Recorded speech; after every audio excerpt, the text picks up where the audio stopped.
একটি নিখোঁজ সংবাদ নিখোঁজ সংবাদ।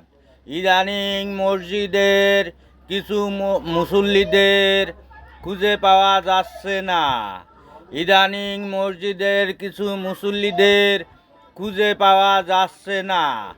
5 ওয়াক্ত নামাজের সাথী যারা ছিল পুরো রমজান মাসে, তাদের কিছু মুসল্লি খুঁজে পাওয়া যাচ্ছে না।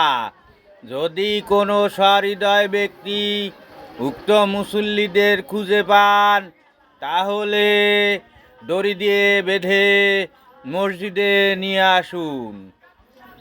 উক্ত সহৃদয় ব্যক্তিরা যদি মসজিদে এনে পৌঁছে দিতে পারেন, তাহলে তাদের উত্তম পুরস্কার দিবেন আমার মালিক আল্লাহ রব্বুল আলামিন।